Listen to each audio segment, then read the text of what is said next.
2025 Nevada archery mule deer season is now in full swing. I drove into camp the night before opener under a full moon. Got the side-by-side off the trailer and set up my tent.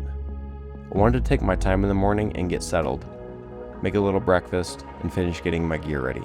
This trip I'm hunting solo, trying to go out before my dad and brother who also have the same tag.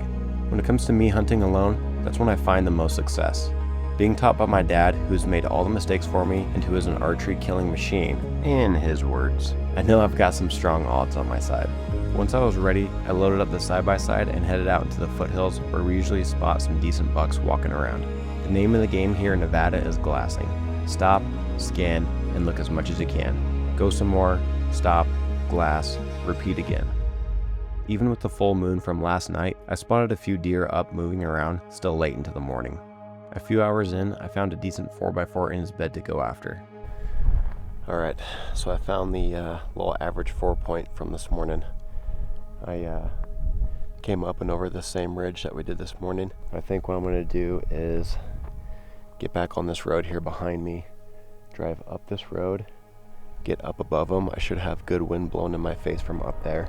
I wasn't really sure if he was a shooter yet, but I just wanted some practice stalks and to get the blood pumping. He was bedded under a big bush, surrounded by a lot of similar bushes, so I knew finding the exact one was going to be tricky. I marked a bush on Onyx as a reference and started sneaking in between the two that looked right. And of course, he jumped out of the bush I wasn't focused on. Not a big deal, still a good stalk and fun to get out there. On my way back, I ended up finding a carcass of a small forky that was pretty recently deceased. He still had a little velvet on him from the summer. When I got back to the side-by-side, I took a little lunch break to refuel a bit, then get back to glassing. Later in the evening, I was headed back to camp, glassing along the way. I spotted another 4x4 buck with a group of 4 does feeding up a ridge. I decided to circle around and get above them just to watch and see where they'd go. They walked over the ridge just as I had hoped, and the buck bedded at the top, horns sticking up past the rocks. This was a good position to be in. I moved slowly, keeping on top of the ridge with good wind, and kept the rock in between us as cover. 30 to 35 yards out, that's usually the sweet spot. Close enough to get them to stand up by their sixth sense, but far enough they don't blow out when they turn to look at you. I watched for the signs. The ass goes up before the head, and that's when you draw. I was using the Burris Oracle Tube bow sight, which has a built-in rangefinder. The sun was behind me, making the holdover LED a little tricky to see, but I got on target and executed a good follow-through. The arrow hit, and he ran about 50 yards before dropping.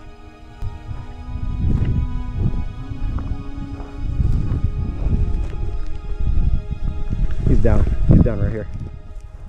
That's when I knew it was a good double long shot. The SEVR Broadhead did exactly what it was supposed to do. Oh, shit. Oh, thank God it's recording. He's down right here.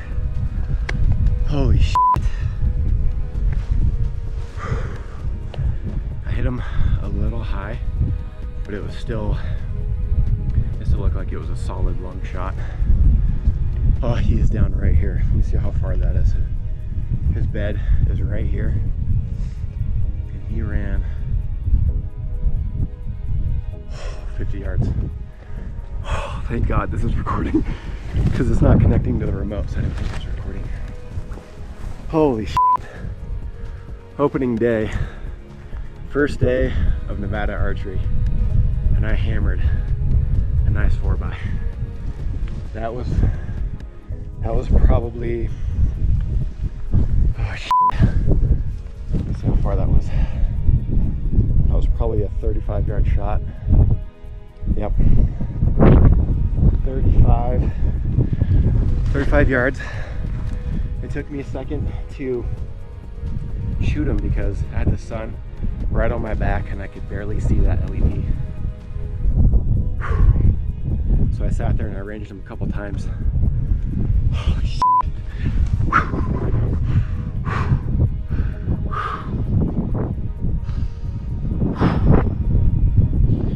Oh, I always cry when I shoot a deer. Whew. Just the emotions. Thank you. Thank you.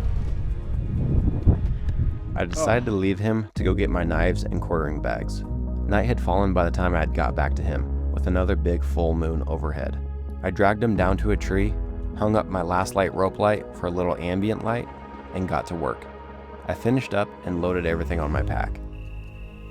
So there it is, the hybrid SEVR did its job. Just devastating wound channel. I didn't get a full pass through, but it punctured through back of the lungs, and then I think hung up on the backside of the ribs, but still just did nasty damage. The walk back wasn't too bad, just a mile downhill.